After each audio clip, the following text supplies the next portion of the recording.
ஆளுநர் எப்பவுமே அவர் தமிழ்நாட்டில் இருக்கிறோங்கிறதையே மறந்துடுறார். தான் அவர் பொறுப்பேற்றிருக்கிற ஒரு மாநிலத்தினுடைய ஆளுநர் என்பதை மறந்துவிட்டு அவர் எப்பொழுதுமே பேசுகின்றதை பழக்கமாக வைத்திருக்கின்றார். தமிழ்நாட்டை பொறுத்த வரைக்கும் கல்வியிலே இந்தியாவிலேயே முன்னேறி இருக்கிற ஒரே மாநிலம் இந்த கடந்த 5 ஆண்டுகளிலே தமிழ்நாடு தான். அது அவருக்கு புரியாது. ஏன்னா அவருக்கு தமிழ் தெரியாது, புரியாது. தமிழக மாணவர்களுடைய நிலைமையை பற்றி தெரியாது.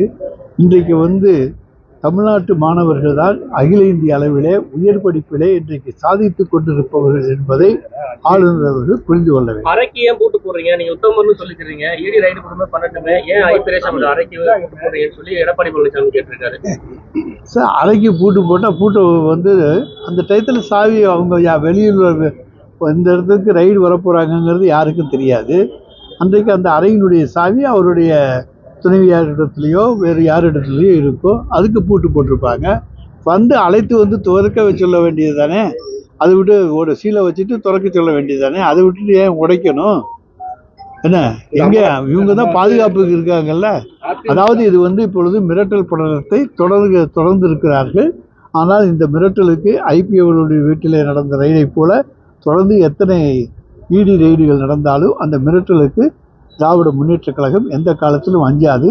ஏனென்று சொன்னால் நாங்கள் எங்கள் தேர்தல் பணிகளை சிறப்பாக துவக்கிவிட்டோம் என்பது இன்றைக்கு இந்தியா அறிந்திருக்கிறது. ஒன்றிய அரசினுடைய உளவுத்துறை மிகச் சிறப்பாக அவர்கள் இன்றைக்கு பணியாற்றி கொண்டிருக்கிறார்கள். களப்பணிகளே இன்றைக்கு திராவிட முன்னேற்ற கழகத்தை ஈடு செய்யக்கூடிய அளவுக்கு எல்லா கட்சிகளும் சேர்ந்தாலும் முடியாது. அந்த அளவுக்கு உறுப்பினர்களையே வாக்காளர்களையே உறுப்பினர்களாக சேர்த்து இன்றைக்கு தேர்தல் பணியை சிறப்பாக கொண்டு சென்று கொண்டிருக்கிற இயக்கமாக திராவிட முன்னேற்ற கழகத்துடைய கூட்டணி இருக்கிறது. அதிமுக முன்னாள் அமைச்சர் மீது ஈடி ரைடு வரும்போது அவங்க வீட்டு வாசல்ல தொண்டர்கள் உட்கார்ந்து விமர்சனம் செய்வோம். அதே மாதிரி இப்ப நேற்றுக்கு ஐபிஎஸ் ரைடு நடக்கும்போது தொண்டர்கள் போராட்டம் பண்றாங்க. ஈடி ஆஃபீஸர் உள்ள அளவு பண்ணாம அவங்க திருப்பிலாம் போயிருக்கக்கூடிய தகவல்லாம் வருது. அதெல்லாம் எப்படி சார் பார்க்கலாம்? அதாவது சட்டமன்ற விடுதி அதுக்கு போகிறதுக்கு உள்ளே போகிறதுக்கு சட்டமன்றத்தினுடைய செயலாளருடைய அனுமதி வேணும். அனுமதி இல்லாமல் ஒரு சட்டமன்ற உறுப்பினருடைய அறையை போய் உடைப்பதற்கு ஈடிக்கு எந்த விதமான உரிமையும் கிடையாது. அனுமதி பெற்று தான் செல்ல வேண்டும்.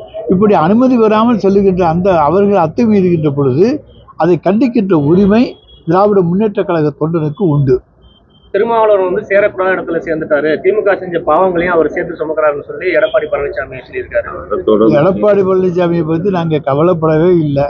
ஏன் அதை பற்றியே சொல்லிட்டு இருக்கீங்க? அவர் இன்றைக்கு பாரதிய ஜனதாவினுடைய கொத்தடிவை. அவர் சொல்வதை பற்றி எங்களுக்கு கவலை இல்லை. நடிகர் விஜயோட மாநாடு 20ஆம் தேதி தொடங்குது. அது ஒரு பெரிய தாக்கத்தை ஏற்படுத்துமா? எந்த தாக்கத்தையும் யாரும் ஏற்படுத்த முடியாது. தமிழ்நாட்டிலே திராவிட மாடல் ஆட்சியினுடைய 2ஆம் பாகம் தொடரும், 3ஆம் பாகமும் தொடரும். அது பொன்னியின் செல்வனை போல தொடர்ந்து நடந்து கொண்டே இருக்கும். 22ஆம் தேதி உள்துறை அமைச்சர் அமித்ஷா வந்துட்டு போறாரு. எந்த வியூகத்தையும் தமிழ்நாட்டில் வகுக்க முடியாது.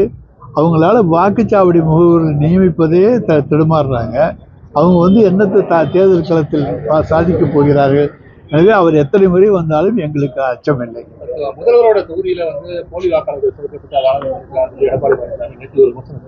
நாங்க போலி வாக்காளர்களை சேர்க்க வேண்டிய அவசியம் இல்லை.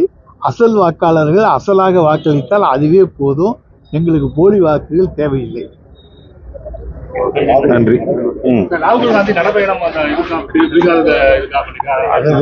போதும்.